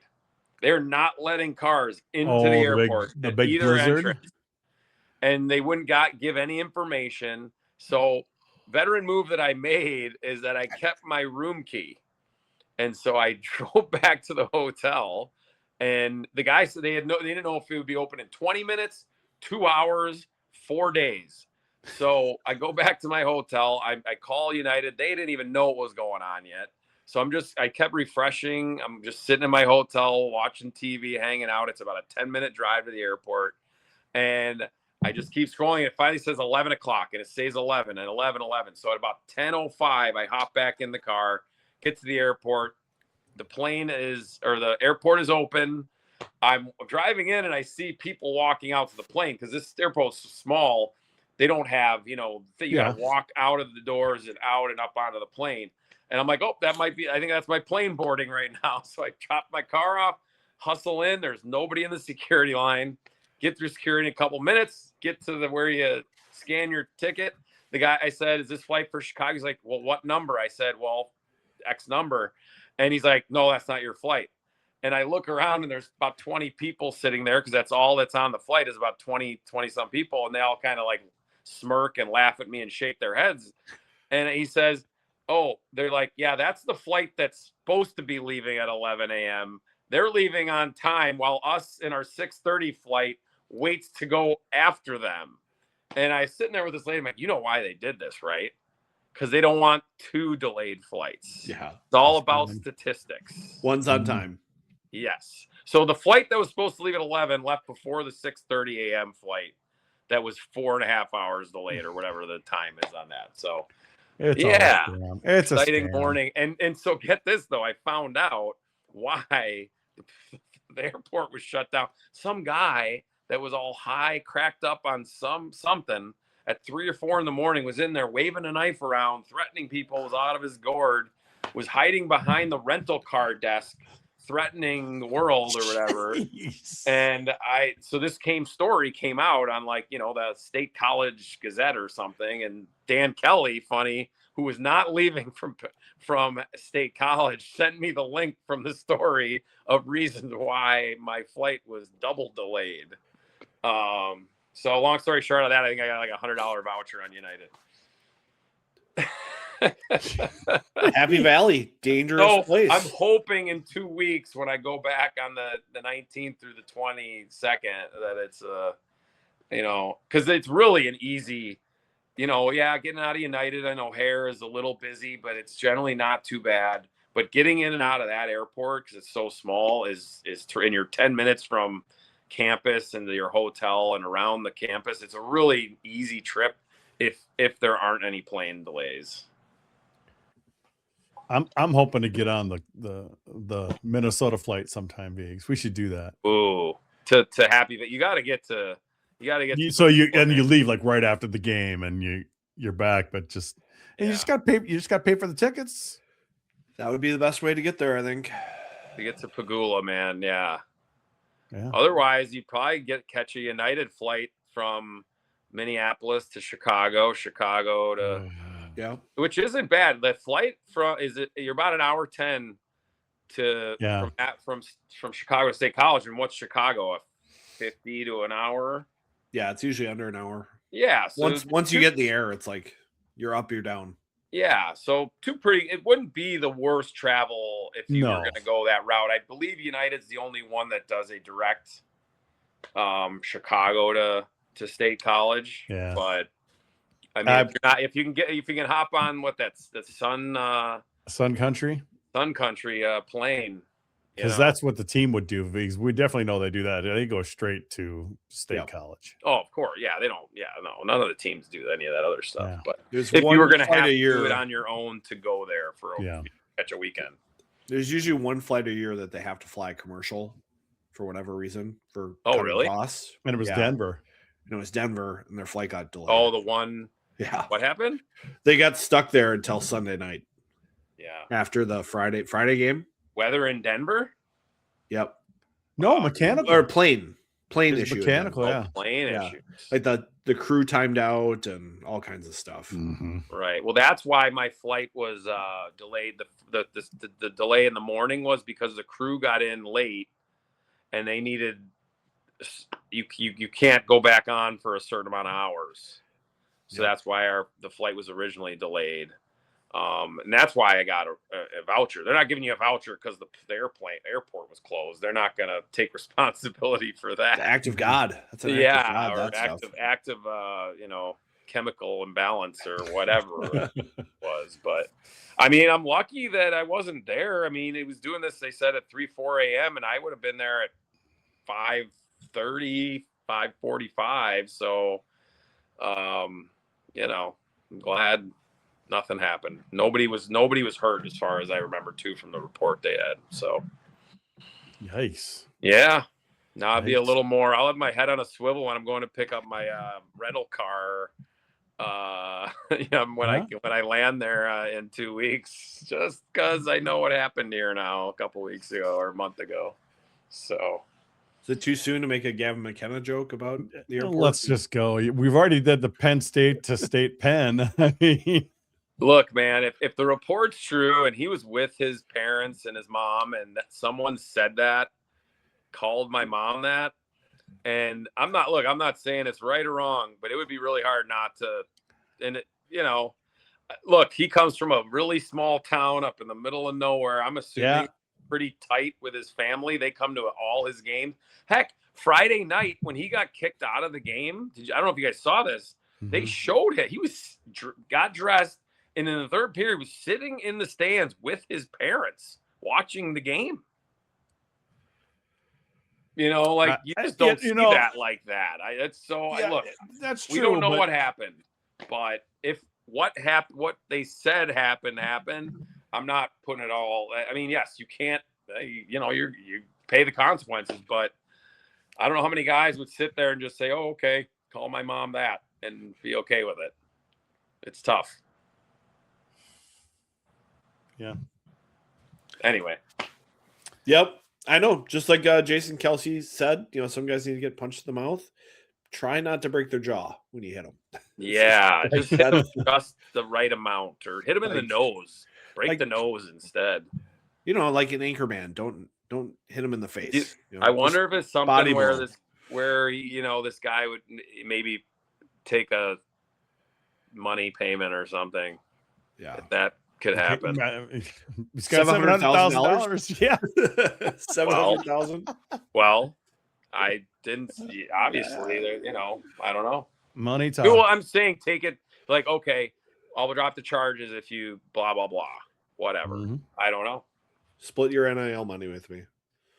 Did you guys happen to see the stadium series in Tampa this weekend? I saw bits and pieces. They called it the best outdoor game they'd ever seen. Obviously, Tampa came back from down 5-1 in that game, tied it. Got handed a bunch of power plays. Had a bunch of power plays, won it in overtime. Jake Gensel wins it for Tampa, and Casey Middlestead took a penalty or a shootout shot for Boston. Goalie fight. It was very entertaining, and I'm talking with my siblings because two of them one of them lives in Tampa, Palm Harbor. And it was 40 degrees. It was 40 degrees, and they're like, well, her husband was going to go, and he was like, yeah, he didn't want to sit there in under 40 degrees. It'd be too cold for him. I'm like going, are you kidding Dude, that's me? Paradise. That's perfect. Exactly. Yeah. Well, I think it got down to like 38 or something, towards the end of the game. But I'm like, that's perfect outdoor great weather. Outdoor hockey game. At night. So I gave him a bunch of crap for that. But geez. Have hot chocolate with a little, that's unprecedented weather down there. In there with it, How cold was it at your spot you like to stay? Was it 45, 40 there in Sarasota? Yeah. About the same as Tampa. It's about an hour south of Tampa, so maybe you get about 3 or 4 more degrees. Honestly, was thinking about going there last week because I was supposed to originally, not that this is like a big, originally the plan for the outdoor game at Penn State was the women play and then the men play in the same day, and it's a doubleheader. But because of the construction going on, I don't know if you guys noticed, the one side, the upper deck is gone right now. Yeah, I did see that. So like the lights are gone, and so there was an argument, or someone didn't want the lights were an issue, and so they had to be paid for some way, and I don't think either side wanted to do it. So instead of playing both games same day, it was going to be a doubleheader on Big Ten Network, both teams or both games. We would have done studio support, all that. That got canceled because the lights became too expensive or whatever to do that, and so they had to play the women played on Friday afternoon, right? I think the day before, and then the men played during the day. So they had just single games. Yeah, and that's where it was problematic because of the sun and everything. Yeah, I think and they had a ton of sunlight, didn't they, in the game? It was kind of in and out. It was overcast at times, but it's enough to cause issues. Sunlight's bad no matter what the temperature is. Yeah, because of the lines on the ice, it just doesn't work out very well. But so that got changed somewhere before this. Originally it was supposed to be like a 1 o'clock women's game and then like a 5:30 Eastern men's start, and then it got switched when they couldn't, figure out a light situation and needed both games to be in full daylight. So I thought about going to Florida, and then I saw the weather, and I'm like, nah. Like if it's not 70, I'm going to be doing the same stuff I'm doing here. I'm going to be inside, looking out, free. Yeah. So why waste the time and money to go down? So I'm like, I'll save it for the next time down the road. So the thing is, somebody like you would still, if it's 40 degrees, you'd still be out there in your shorts because you're used to it. 40? No. Plus on. the heater, it's spotty down here, like you're down there. Boy. Like but it's a serious thing when it doesn't work, when it's not being used.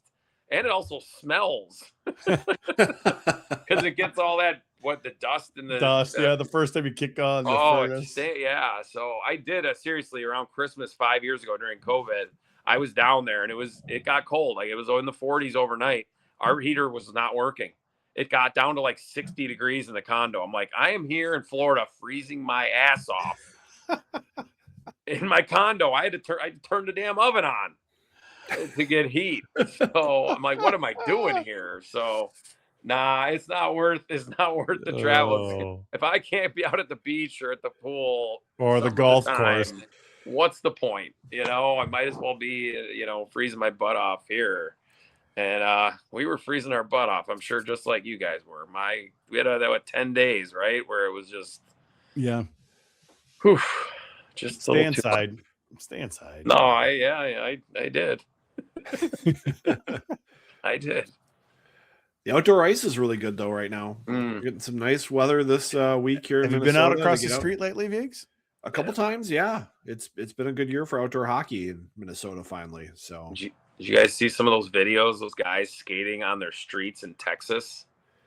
That was pretty cool. Like you just don't see that. You're in Texas and their street is frozen because they have no structure, no plows, put salt down or anything. So it's just an ice bowl. And then it rains and then it snows on top. Yeah, it's just I drove to South Bend a couple weeks ago. Ohio State was there. Yeah. So I try to go if I'm not working.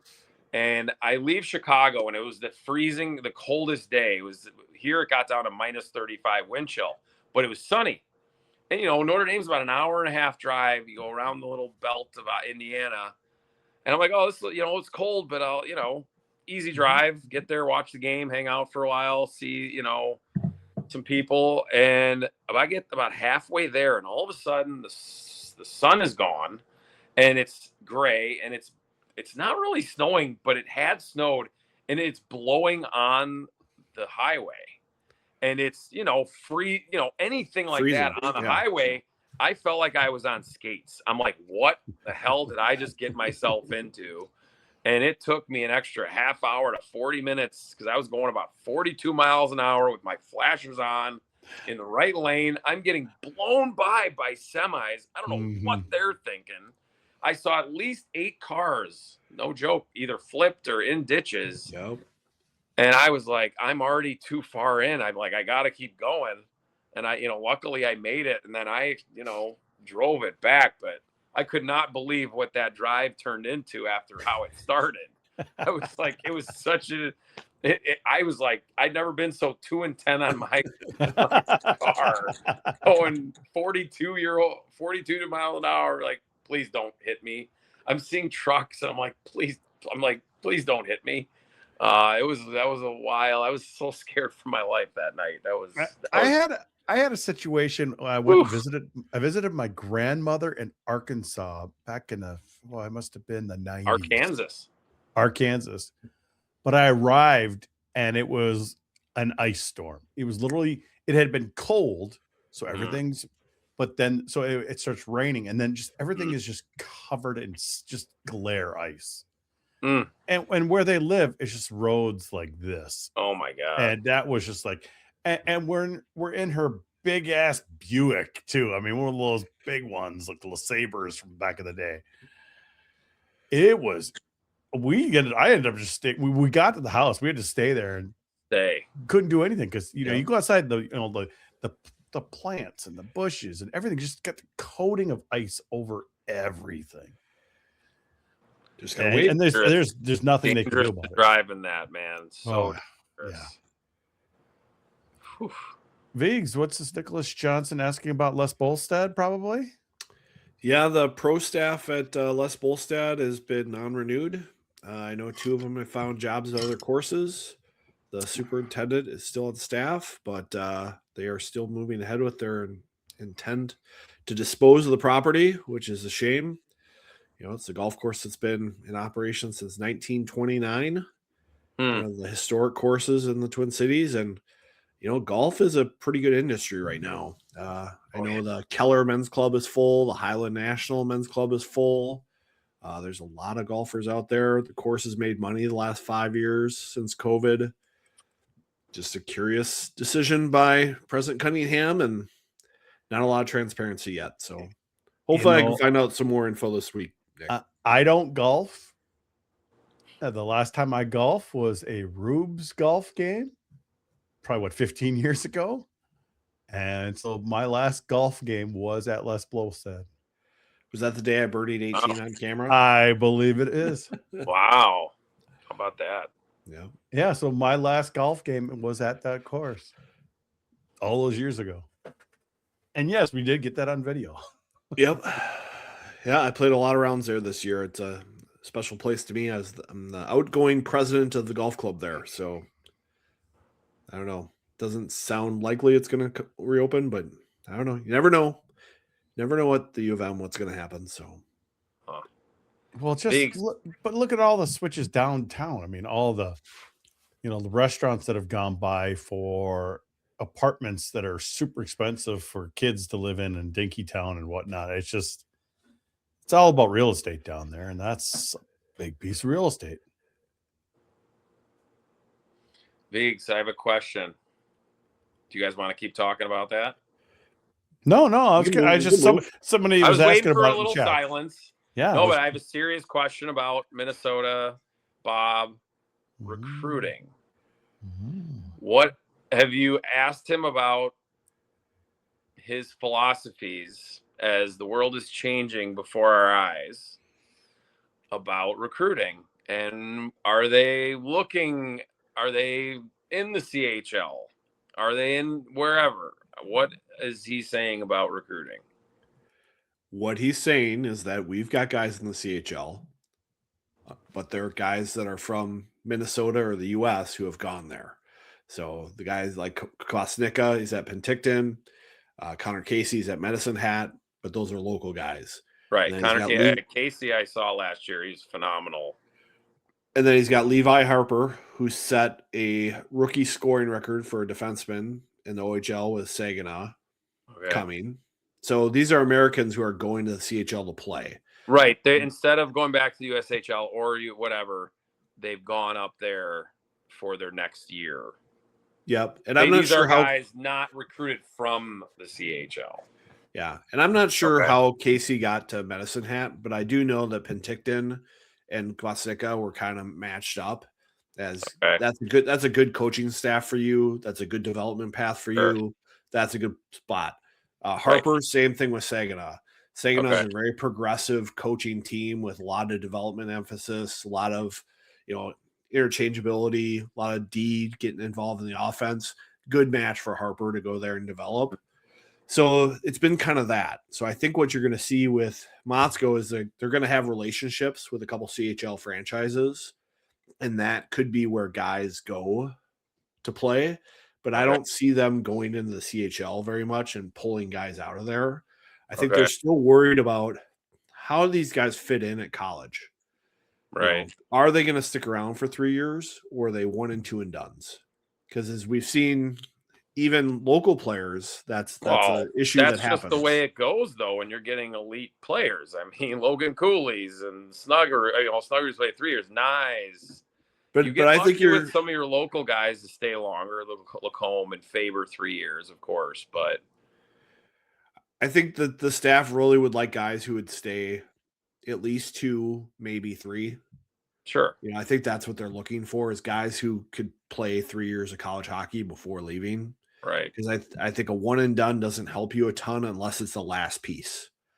You know, two Sure. and done, you know, it's got to Well, be you like don't that know, right? Colby I Baker don't type think guy. either of them, I don't think they thought, I think they both thought, let's be honest, before they got there, that Renzel and Moore were both 3-year players. Oh yeah.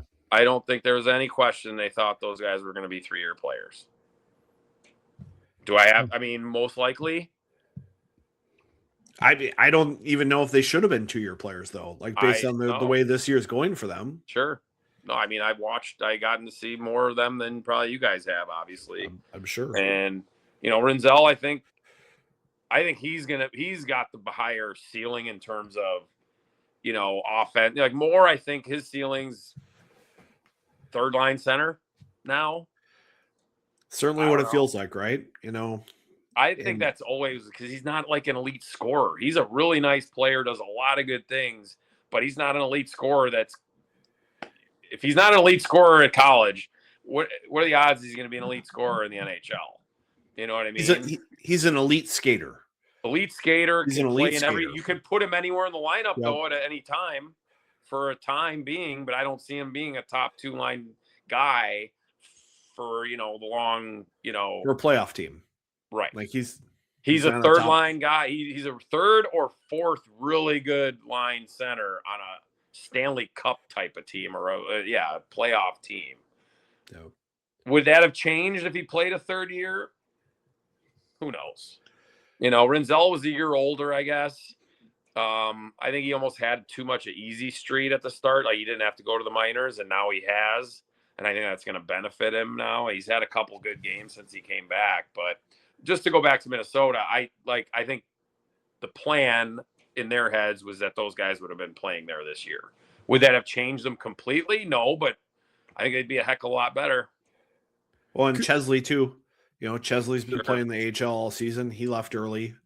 You know, I think the biggest issue with this team was their defensemen were so young that their transition game was so bad early that it just didn't allow them to outscore any mistakes. Sure. So any mistakes they made cost them games. So I think that was the big issue there. But I don't see Bob changing his recruiting that much. You know, they're trying to supplement when they can with non-traditional guys like Harper and MacArthur. Right. Another defenseman. So they're trying to find guys like that. I'm not saying just be open to maybe anything. Yeah. I guess to an extent, right? Or at least be aware of everybody. I think what he would be more likely to do is to be more aggressive in the portal. I think that's, I mean, well, obviously he didn't expect as many guys. It could have been a thing too, where the guys are like, geez, so many guys are leaving. Maybe it's my time to leave as well. I mean, so many went at once. Like, this is what we do. We play 2 years, and we're. I know. This is what you do. You play 2 years, and then you go. And we've talked about Kurth. Yes, Connor Kurth graduated in 3 years. Spectacular. A lot of summer school. Got it done. Sure. But where's he playing, Viggs? The ECHL? Yeah. Right. Did he get paid a lot of money? Probably not. You know, signing his NHL deal or whatever. And I mean, the other thing, it's hard for me to look. These guys don't know what a lot of money to them is. You know, 50 to 80 grand at that age, I guess, seems like a lot of money. Now, you know, if we look at when we're older, I mean, that's nothing in the totality of your life. You know, nobody can ever give you back. And I'll say this: I had the best time of my life. And in my senior year, we won a championship. And I had my favorite year in hockey, my senior year in Ohio State. You can never buy that. And that's you know, doesn't have a price tag, you know, and he'll never have that. And I'm not saying he made a bad decision, but he controlled his own decision there, you know, but, you know, I'm just saying everyone's different. Everyone's got their own path. How great a memory would it be to be in Vegas with your school at the end of this year? Yeah. You know, I mean, look at Jackson Lacombe, man. 4-year player, and now is on the Olympic team, man. Like, Gonna be making $9 million a year, isn't it? Right. Biggs? Living in LA. Bummer. Though I think he comes back in the summer. He like lives with Knives and Snugger, and I think they all just live together. Think how perfect that is as a hockey guy, because he lives in LA, and in the summer he never is going to get cold again in his life for more than a day or two if he's got to be on a road trip. The only time he's getting cold in his life is on the road. He's never going to get cold again. He's in Anaheim in the cold winter, and he's in Minnesota in the summer. Not a bad deal. And the road is pretty nice, I think, for an NHL player. So that too. Yes. Yeah. Even when I went to Winnipeg with the Blackhawks, it wasn't that bad. It was cold, but it was, you get treated pretty nice. They got all those tunnels too. That's kind of nice. Yeah, the upper they're not tunnels, they're above. Well, you got tunnels below and you got the skyways above. Other places. It's pretty slick. Like those tunnels at Duluth, right? A little bit Skyway, Minneapolis. Edmonton has tunnels. I know Edmonton has tunnels. Skywalk. Right. Yep. Winnipeg had up on the second or third floor of a lot of their downtown buildings. That was interesting. But I was there in November. It wasn't that cold yet. It was cold, but it wasn't.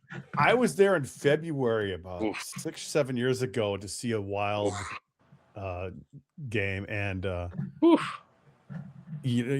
all the skyways connect, so that's where you do the below tunnels, which was great because they got shopping, all that stuff on there. Then you can work your way up to the ones, go across the street.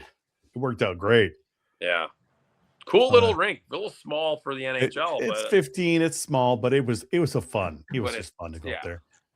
And there was, you're probably a little too young for this, maybe you too, Viggs, but there was a bar in Winnipeg called the Regal Beagle, which was the name of the restaurant or the bar from Three's Company. Three's Company. For us Gen Xers, it's like, see, wow. I'm right at the top of I'm just barely a Gen Xer by like a year or two. What year were you born? What's that? What year were you born? I'm 46. I was 79. Oh, so you're a Gen Xer. I'm right at the top of it. But I know all that. I'm a 79 too, Cappy. So okay. You guys, so this is totally off topic, but now you brought up Three's Company. There is a great app to watch old TV, and then there's movies. It's called Pluto TV. It's completely free. You can stream it, download it, whatever, put it on your TV. And it has like all old movies, or not old movies, all old shows, old game shows, old seasons of Survivor. It's got movies like Wolf of Wall Street or Pulp, any movie you want. And it's a total free app. And just a lot of commercials on there. But you can watch Three's Company. That's why I saw Three's Company. Like, holy shit, there's Jack Roper or whatever is the Jack Tripper. Roper was the Mr. Roper was the guy downstairs. Mr. Roper was the main manager. Yep. I'm just older and I remember it was still on TV and not in reruns. That's all. Oh, that I don't remember. Viggs is getting a cold. He's going to get everyone sick at Mariucci this weekend, aren't you, Viggs? Oh, geez. No, I'm just got a little sniffle here. I'm okay. I mean, it's almost impossible, right? Not to get something. Yep. I work from home. I get sick when I go to Mariucci. I pick up things from when you go to those places like that. A lot of people, a lot of germs. A lot of kids, right? There's a good amount of kids at games, right? Yep. Oh, yeah. Yeah. So what are the crowds? They have a lot of tickets sold for this weekend? I don't know about this weekend. Last weekend, it was great, right? They sold over 10,000. I think it was 10-1 one night, 10-6 the other night, That's Saturday. Full, right? That's full, isn't it? That's selling tickets, but there was about 2,000 no-shows. And that's not surprising. It's not. And because like an 80 to 85% scan rate is pretty good. Yeah. Like we talk about this when we do the scan post articles. 85% scan rate's pretty good. That's why you want to oversell. If they were in first place, it would be full. 95% scan rate. Correct. Yep. But people. So I thought the crowds were good. I thought it was good atmosphere. Sounded good. From just kind of, you could hear the buzz a little more. Through the TV. Students were excited. That adds a lot, always. OnlyFans were excited. The who? OnlyFans were excited. Why? Miss Allie Ray was there. Mrs. Allie Ray. Yeah. Oh, yeah. She's a famous Gopher fan. Right. Yes, and she lives in Florida, right? Tampa area. St. Right. Pete. Yep. Yep. Okay, yeah. Oh, she's on OnlyFans. Mm-hmm. Oh, I mean, hey, if someone wanted to pay me to do that, I'd probably think about doing it myself. Like maybe in a different way. Like they need a foot model. You want to see some nasty hockey feet? I'm sure there's some weird people out there that would pay for that. Honestly, there's a lot of weirdos in the world, right? Oh boy. Look at this callus that got formed by all You these want to years of see hockey. the back? Those backbone of almost every hockey player in the back of their foot that they get from wearing boots for 28 years. That so many, what I'm talking about, like that callus you build on the back, that rock hard callus in the back of your foot. Yeah, I got that. everyone has, and it doesn't hurt or anything, but it like put holes in all of my shoes and all my skates. If you wear a lot, yeah, let's make a business out of it. I mean, what are we doing here? Almost 11 o'clock on a Wednesday night in the middle of winter. I like it this way. I'm okay with it, but So yeah, it'll be interesting. We haven't had a Tim Bruley on in 15 years. So he was in the first year, huh? And yeah, where was he then? What was he doing then? Us show. Same thing. He was USCHO. He created the site back in the 90s. He created it. He's still president. You'll see him at regionals. A lot of times he'll be at one of our. I think he was. He was at our. There's not a lot of faces. Like I see so many of the same faces. Yes, you don't remember the name, but he was. Know where they go in the schism. He's quiet though. He's not an on-camera person. When he does regionals, he was at our Sioux Falls one a couple years ago. So then I might have saw him then. But he was there as a photographer just to take pictures. And then once he gets to the Frozen Four, he hosts the party. He'll obviously host the Big Us Show party. Okay. And then then I probably have seen him. You guys left a little early for the big party we had because. Well, but I mean, every year you're saying I've been to some of those. It's his party. It's his party. Yep. So. I think I was at the Tampa one, wasn't Well, Jim Connolly's a little more out front. I can't remember. Connolly is definitely more out front. Yes. Okay. But then Frozen Four, he hosts the party, but a lot of times he's got tickets and just goes as a fan.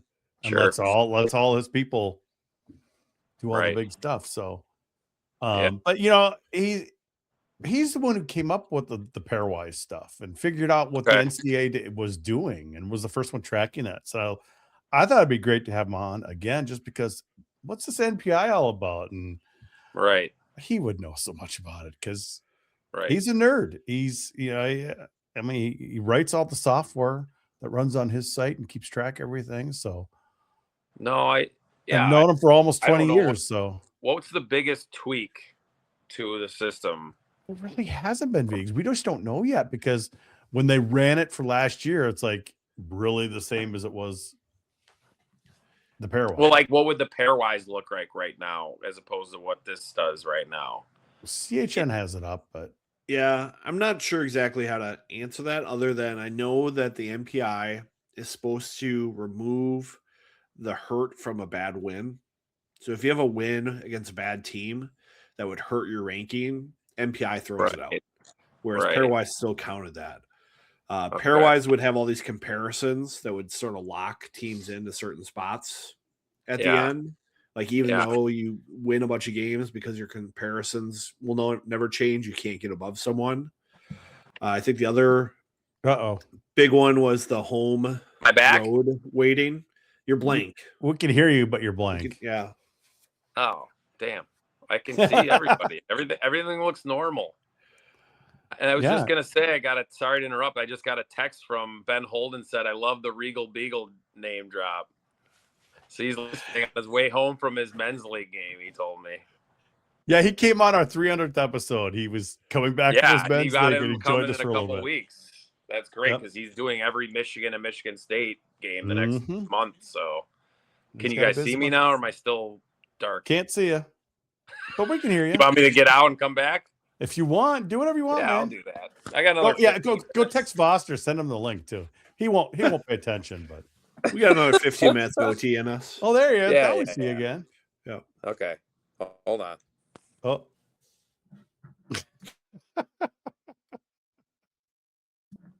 What do you do? What do you do, Ace? Yeah, but I'll be interested to see what Tim has to say about NPI. I know Yeah. he builds those scenario builders at the end of the year, and you can figure out, what are the scenarios for this to happen and this to happen. I feel like CHN just kind of has their Monte Carlo, but Tim can actually say, well, if this, and this happens, here's the result in the MPI. So he's really good at like saying, as we get to the end, these are the different scenarios, and this is what has to happen for these outcomes to show up in the ranking. Yeah. You're right. So, and like I said, we haven't had him on in so long. I'm like, geez, I don't even think we weren't doing live back then. It was the first season. So it was like March of 2012 in our first season when we had him on. There's no way Vosters is awake right now. He's got a little baby. Well, maybe like a near 1-year-old now. He's going to start getting on Italian time too. I mean, what did I see the times? The earliest game I saw was like 7:40 or. That's not bad. Right. Well, they're 6 hours ahead. They're not going to have a game earlier than 1 o'clock, I wouldn't think, or 12 there, 1:40. But they have one main rink and then a second rink that I don't know if they're even going to show. I heard they might be using it for just the women, but they're not going to use it for US They're going to try Canada. to have 3 games a day on that one rink. On that ice too, that looks like it's having problems. Yeah, I mean, not a great look. Not a great look. Yikes! It's the Olympics. What are we doing? Like the amount of money. Come on, man. It's Taylor Twellman. What are we doing? What are we doing? You know what? I'm wrong people are making money. I'm not overly happy about this. Yeah. Well, how long is the Olympics even going to last? It is such a drain on every country or city that tries to put it on. Yeah. Less in the winter, I think. Little less in the winter because summer. Like the skiing and all that crap is not even in Milan or whatever. It's in Cortina, right? It's over an hour away. But yeah, like the Summer Olympics, there's stories of like what's in Brazil and what they left there. And Greece is a shambles and everything. 2000. Yeah, from 25 years ago. But well, what's LA is LA 2028? Mm-hmm. Yep. World Cup this summer. Yeah. That's going to be interesting. Very. Are they going to let people into the country just to go see their teams? And you're already hearing people says, we should just boycott it and just pull our teams. I'm like, or how about in Canada? I mean, or better yet, we'll only go to Canada. We'll only go to Mexico. Mexico could handle most of they've got plenty of stadiums into some of the larger cities. Sure. Oh, I mean, soccer's huge there. I mean, Miami's going to be crazy. LA is going to be, I don't know, what other cities are they using? Chicago didn't get anything. Miami, LA, Dallas? I don't know. What else got? I don't even know. I can't remember anymore. I'll watch, I guess. I don't know. Yeah, I just remember the bidding was so outrageous expensive, like to guarantee money to the World Cup and FIFA. It was just like not worth it for venues like Allianz and things like that. So, yeah. Well, that'll be a big event. I almost forgot about that, but I don't know. I guess I watched it. Was it Chicago? Chicago hosted in '94? At least some games they had. I don't know if they had a US game, but they did. They hosted some games in '94. That stadium is just too small. It's like 60,000 at most. I went to a World Cup qualifier there. They don't want to the US play Honduras. Right, but they don't want to be in that small of a stadium where they know they're going to could get 80 to 90 at least. I think. I don't know. Maybe I don't know if that was a decision, but the Bears are going to be moving out of Soldier Field. That's a whole cluster too, isn't it? Oh yeah. I mean, where's Soldier Field? It's a beautiful stadium. It's too small, and then the infrastructure around it is terrible to get in and out of there. It's just not. Well, is there anything near it? It seems like you got what do you got? You got, was it Michigan Avenue there along the the lake, and then Right, it's kind of Lakeshore off on its Drive. own. Well, it's a long Lakeshore. drive Sorry. there. I think it's and then cool once obviously you're the there. lake's on one side, so Yeah. right, that takes away one whole way of being able to get out of there. Yeah. Just like the reason why Chicago's traffic is so bad anyway is you have a lake there. You can't go in every direction to leave there. So and then the thing they have for the suburbs is should be and what they should do. They'll be able to, it'll look like, I think they want it to look a lot like LA, how their stadium is set up, but we'll see. Now they actually have a decent team and like a coach that knows what he's doing, which is shocking almost. Yeah, but yeah, that whole renovation, what a waste that was. Yeah, it was a stopgap. They should have gone something. They put a spaceship on top of the old thing, is what it looks like. It looks so terrible. I mean, it just took away all the personality. Yeah, it didn't have all the features, but it's like, you know what? Yeah. It's a travesty what they did to that place. Yeah. To upgrade it. I mean, and they're threatening to go to Indiana, which is hilarious. I mean, that could happen at some point if the thing out in the burbs hasn't gotten figured out yet, because there's a lot of jostling with money and who's going to pay for it. You know, maybe at some point they call their bluff, because there's, you know, going to northwest Indiana is not much different than going to northwest suburbs of Chicago for a lot of people that are going to drive there to whatever. I mean, how many people go to 8-9 games a season? I don't know if there's that many that go to all the games, right? I mean, it's not like New York plays in New York. Right. They're in Jersey. Both are in Jersey. I mean, it would be a lot cheaper because the taxes in that state are a lot different than they are in Chicago and in Illinois. But there's a state that's like that one a foot, that kind of bill, when it's not in, Indianapolis. Right. Yeah, I don't know how that would work. I don't know how. Maybe it would be cheaper for the team to build it there, so they wouldn't mind funding more of it. I don't know. But anyway. What a mess. Did you see that the University of Illinois bought their collective last year? So close, man. So close. Can I just say fuck? Can I say fuck COVID one more time? Would have been great to have another Big Ten school. They are a team right now in the Big Ten standings if COVID never happened. Yeah. That's a fact. That was 6 years ago. They were announcing a program that was going to start in like 22 or 23. And by now it'd be a year or two into the program. That's a fact. And COVID messed the whole damn thing up. So there you go. I had to say it. Sorry. And you know, did you guys just cut me off? Am I back? No, we hear you, but we don't see you again. Damn. Okay, we're not doing this again. So every time Cappy takes a text message during the show, it's a text message. Camera.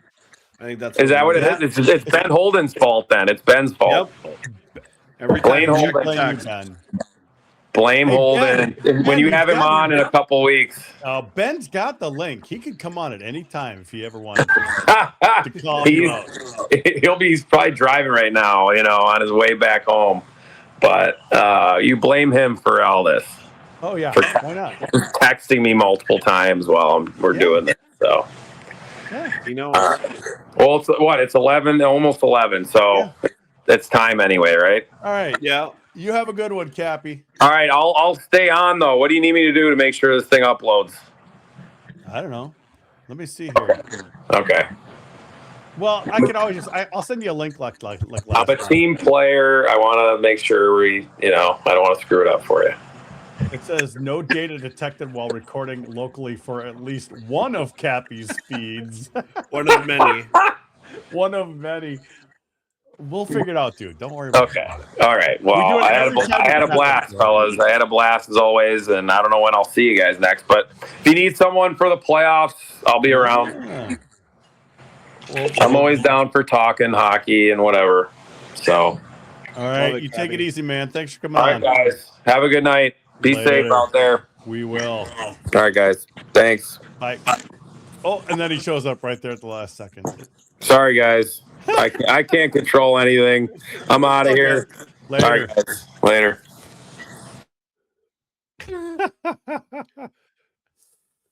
The man, the legend. Let me the see if I Cappy. can kick him out so it doesn't look really goofy here. There we go.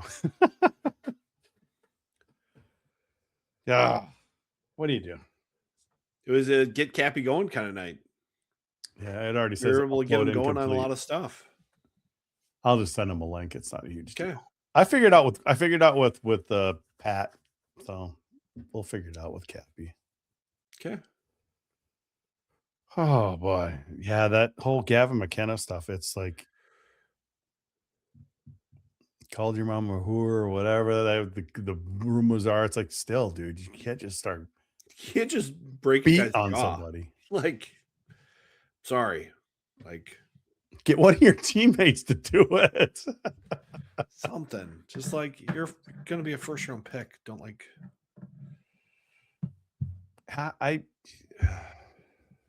Yeah, but like some people were saying in the chat, he'll buy his way out of it. He has to. You got to do something.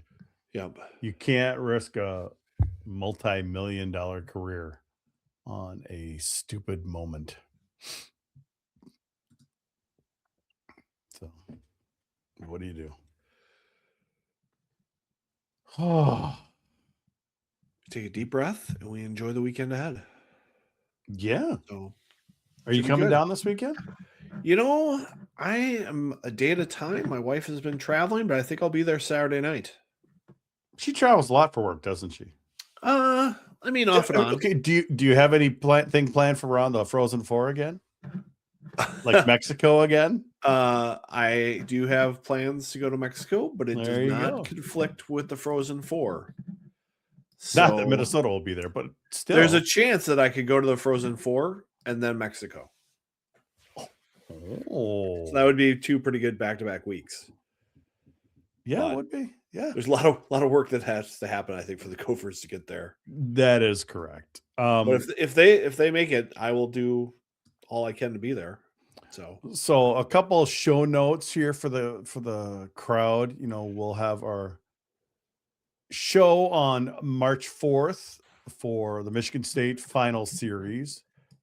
And then no matter what, the playoffs game is going to be the next Wednesday. So we're going to move the podcast to Monday night that week for, prepping for the quarterfinals for the Big Ten, which happens on Wednesday. And then we'll kind of play it by ear, won't we, Biggs? If they win, maybe we can have a Thursday or maybe a Friday, maybe a Saturday morning or something like that. It depends on what happens. But we might do 2 shows that week just to kind of get everything covered and then just play everything else by ear, don't you think? That's the way to do it. So that instead of on the 11th, we'll have a show on Monday the 9th. I already have it on the calendar. So if you guys subscribe to the GPL calendar, it's already updated for all of you folks out there. I don't know. You got anything else? That'll do her for tonight. Yeah. Stay healthy, everyone. Stay safe. Thanks for following along. Try some Cascade CBX sport for your aches and pains. You use that $5. I got the big one here, the $5 thing. Yeah. Just give it a shot. $5. It's kind of like icy hot with a little bit extra. So it's got a nice smell to it too. Yeah, nice lemongrass menthol kind of deal going. Yeah, it's soothing. And it sounds like they're kind of making, competing podcasts here. So if you say podcast and it asks you, you tell them you got it from the GPL podcast. That's right. That would be great. Mint and lemongrass. All right, folks. You guys have a good one. We'll catch you next week.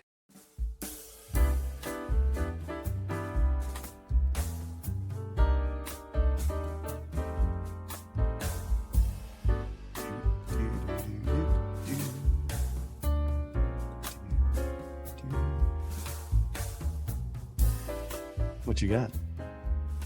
Nothing. I mean, I thought there were supposed to be tough guys from the WHL that could, hold their tongue.